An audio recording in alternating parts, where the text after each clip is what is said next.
Assalamualaikum warahmatullahi wabarakatuh. Jumpa lagi teman. Yuk kita langsung aja ke bagian berikutnya.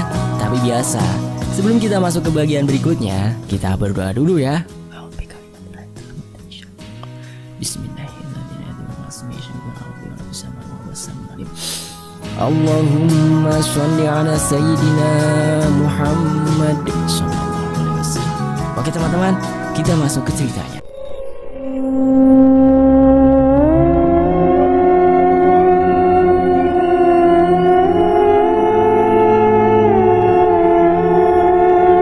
Nonton wayang.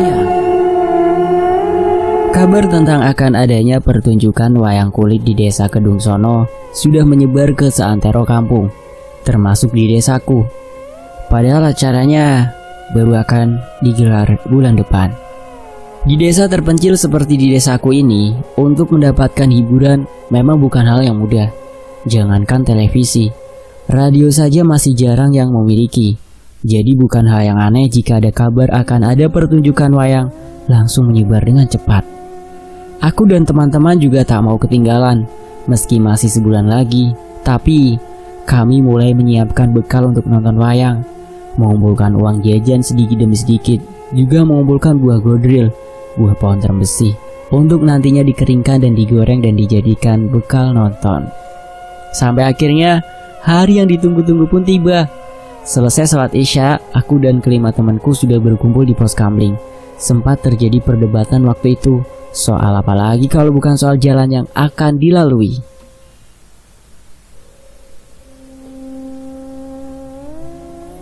Jalan terdekat untuk menuju ke desa Kedungsono ya lewat Tegal Salahan. Tapi lewat tempat itu di malam hari bukanlah hal yang menyenangkan. Sebenarnya ada jalan lain, tapi harus memutar jauh. Bisa 2 jam lebih baru bisa sampai desa Kedungsono. Sedang kalau lewat Tegal Salahan, paling lama juga setengah jam sudah sampai. Sedang seru-serunya kami berdebat, lewatlah rombongan bapak-bapak yang juga akan menonton wayang. Akhirnya, kami pun ikut rombongan tersebut. Lebih aman lah kalau jalannya rame-rame bersama orang dewasa begitu. Sampai di tujuan, suasana sudah ramai. Banyak orang yang nonton. Banyak juga pedagang-pedagang yang berjualan di sekitar situ. Maklumlah, dalang yang ditanggap termasuk dalang yang kondang. Dan yang punya hajat juga bukan orang sembarangan. Seorang belantik sapi yang terkenal sangat kaya raya. Aku dan teman-teman segera mencari tempat yang nyaman untuk menonton. Setelah berdesak-desakan dengan kerumunan penonton, kami pun berhasil menerobos ke depan dan duduk di dekat para penabuh gamelan. Sekitar jam 9 pertunjukan pun dimulai. Suara tabuhan gamelan dan permainan sang dalang seolah menghipnotis penonton. Semua mata tertuju ke arah kelir, hingga tak sadar hari terus merambat semakin malam. Menjelang tengah malam, perut kami mulai merasa lapar. Kami pun sepakat untuk membeli bakso. Selesai makan bakso, kami kembali menonton. Sedang asyik nonton, tiba-tiba Joko, salah satu temanku, mencolek pundakku. "Wih, perutku mulus banget nih," katanya sambil meringis memegangi perutnya. "Mulus kenapa?" tanyaku masih asyik nonton. "Pengen katanya setengah berbisik. "Ah, ada-ada saja kamu. Ya sudah, kamu dulu sana," saut aku sedikit kesal. Di mana?" tanyanya lagi. "Ya terserah kamu lah, di kebun kek, di sawah kek, gitu aja pakai nanya. Gak enak lah, banyak orang gini. Nanti diomelin lagi kalau ketahuan." "Ya udah, ditahan saja kalau gitu. Kamu cari batu kerikil terus kamu kantongin. Nanti juga hilang mulesnya." Joko nampak menggerutu, namun diikutinya juga saran dari aku. Dia mencari batu kerikil dan dikantongi di kantong celananya.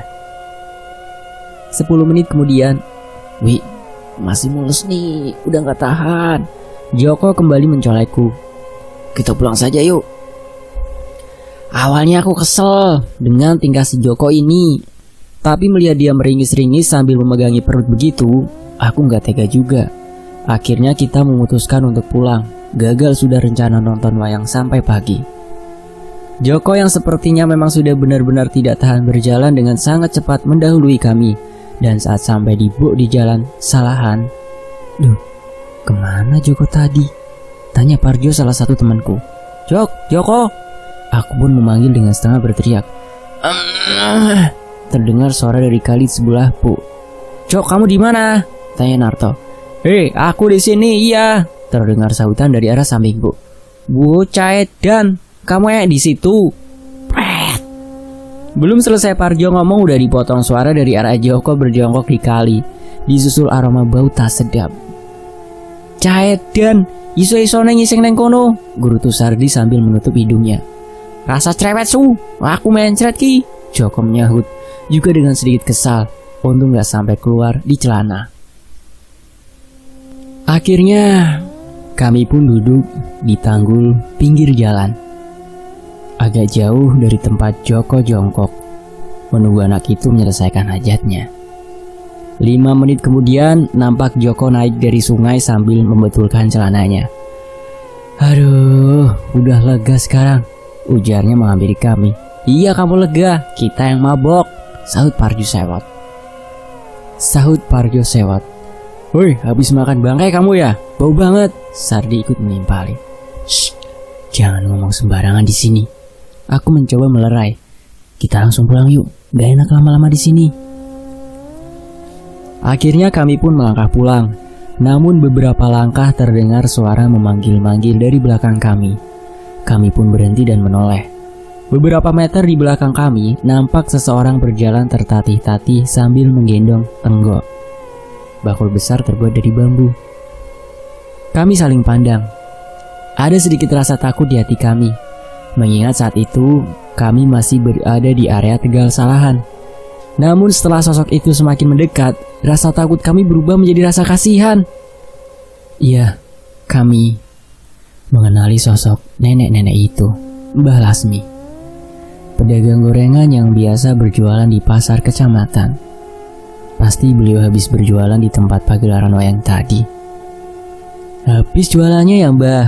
sapaku saat Mbah Lasmi sudah dekat dengan kami. "Iyo le, dodolan yang bubruk rak payu," sahut Mbah Lasmi sambil menunjukkan isi tenggok yang digendongnya. "Kilo, gorenganku masih sisa banyak." "Yoh, sakne mentom Mbah. Sini tak bawain tenggoknya, Mbah." Aku berinisiatif untuk membawakan tenggok Mbah Lasmi yang kelihatan agak berat itu. "Yole, cah bagus, ini tolong bawain tenggok si Mbah. Nanti sampai rumah tak kasih gorengan." Akhirnya kami pun melangkah mengikuti Mbah Lasmi menuju ke arah desa Kedung Jati. Rumah Mbah Lasmi lumayan jauh di ujung sebelah utara desa kami. Tapi karena merasa kasihan, kami memutuskan untuk mengantar beliau sampai ke rumahnya. Sambil berjalan kami asyik bersenda gurau, meledek Joko yang tadi nyaris saja kebobolan di celana. Sementara Mbah Lasmi yang berjalan di depan kami lebih banyak diam sambil berjalan tertatih-tatih. Sepertinya sudah benar-benar kelelahan. Jalanan desa masih sepi saat itu karena memang baru sekitar jam 3-an pagi gitu. Tak ada seorang pun yang kami jumpai sepanjang perjalanan. "Kok gak sampai-sampai sih?" sertuk Joko mengalihkan pembicaraan. Sepertinya dia sedikit keki juga jadi bahan olok-olokan kami. "Gimana mau cepat sampai kalau jalannya kayak yang begini?" timpal Parjo. "Jangan berisik kasihan tuh Mbah Lasmi udah kecapean kayak gitu." Narto ikut bicara. "Iya, gak usah sambat, aku yang kebagian bawa tenggok aja gak protes kok. Kalian yang cuma jalan gak bawa apa-apa pada protes." Aku ikut menggerutu. "Salah sendiri, kan kamu sendiri yang mau bawain tenggoknya Mbah Lasmi." Sardi tertawa ngakak. "Emang berat ya Wi? Kalau berat nanti gantian saja bawanya." Joko melihat ke arahku. "Kalau mau gantiannya sekarang lah, jangan nanti. Kan sudah mau sampai nih," ujarku. "Iya, maksudku gantiannya nanti kalau sudah sampai gitu." Joko tertawa meledek. "Sialan," umpatku. Kok jalannya jadi gelap gini sih? Perasaan di sini ada lampu penerangan jalan deh. Aku baru sadar kalau jalanan berubah menjadi sangat gelap. Padahal aku sudah hafal setiap jengkal jalan desa ini. Dan aku yakin di tempat ini memang ada lampu penerangan jalan. Iya yo, kok gelap gini sih? Lampunya rusak kali." Narto ikut celingak-celinguk memperhatikan sekeliling. "Duh, Mbak Lasmi tadi kemana? Kok kok udah gak kelihatan? Parjo ikut menoleh ke sana kemari dan memang enggak kelihatan lagi sosok Mbah Lasmi yang tadi berjalan di depan kami. Tunggu. Wih, buat tenggokmu itu. Joko memandang ke arahku. Kok dibuang sih? Ini kan. Sudah buang saja, banyak ngomong kamu. Joko merebut tenggok yang aku bawa dan melemparnya ke semak-semak. Kenapa sih Joko, kamu jadi aneh? Diam, Joko kembali membentak.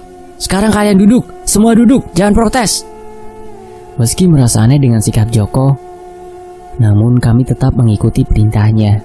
Kami pun duduk bergerombol di pinggir jalan yang gelap itu. Sekarang coba kalian ingat-ingat, kata Joko setelah kami semua duduk. Ingat-ingat apa? Tanya Parjo bingung. Mbah Lasmi, kalian ingat? Tanya Joko lagi. Iya, Mbah Lasmi kan? Aku tersentak. Sudah, Sardi terenyak. Meninggal. Parjo melotot. 10 bulan yang lalu. Kami pun saling pandang ketakutan. Baru sadar kalau ternyata orang yang kami tolong tadi ternyata sudah meninggal. Dan lebih ketakutan lagi saat menyadari bahwa saat itu kami bukan berada di jalan desa, tapi berada di bawah rimbunan pohon bambu yang gelap dan rimbun. Sontak kami pun menangis bersamaan sambil berteriak-teriak minta tolong. Beruntung ada yang mendengar teriakan kami. Beberapa orang bapak-bapak yang baru pulang nonton wayang akhirnya menolong kami, dan setelah diajak ke rumah salah seorang warga, diberi minum dan ditenangkan. Akhirnya kami tahu kalau kami masih berada di desa Kedung Sono. Jadi tadi kami tersesat di kebun bambu milik salah satu warga desa Kedung Sono. Padahal kami yakin tadi kami berjalan ke arah utara menuju desa Kedung Jati bersama Mbah Lasmi. Hari hampir pagi saat kami diantar pulang oleh salah seorang penduduk desa Kedung Sono. Sampai di rumahku langsung tidur tanpa mempedulikan bapak dan emak yang mengajukan 1001 pertanyaan. Dikeloni wewe gombel. Bismillahirrahmanirrahim. Masa sehabis panen padi, ada pemandangan yang tak biasa di desaku. Saat malam hari, di tengah area persawahan yang sudah selesai dipanen, akan terlihat banyak cahaya terang berkeliaran. Bukan cahaya kunang-kunang, tapi cahaya lampu Petromax milik para pencari belut. Ya, ada tradisi mencari belut di malam hari setelah panen di desaku. Orang-orang biasa menyebutnya nyuluh. Mencari belut dengan cara ini sangatlah mudah. Cukup dengan membawa alat lampu Petromax sebagai penerangan, ember atau semacamnya untuk wadah belut, dan alat untuk menangkap belutnya. Biasanya orang menggunakan tang, sabit, atau gergaji besi bekas. Dan kegiatan nyuluh ini hanya bisa dilakukan di malam hari, karena hanya saat malam harilah belut-belut itu keluar dari sarangnya untuk mencari makan. Nah, saat belut ini asyik mencari makan jadi kesempatan untuk menangkapnya. Dijepit dengan menggunakan tang atau dibacok pakai sabit lalu dimasukkan ke dalam ember. Populasi belut di sawah sekitar desaku juga masih lumayan banyak. Jika bernasib baik, sekali nyuluh orang bisa mendapatkan 4-5 kg belut. Lumayan, bisa dijual ke pasar untuk menambah penghasilan ataupun dimasak sendiri untuk lauk makan. Rasa daging belut ini sangat enak.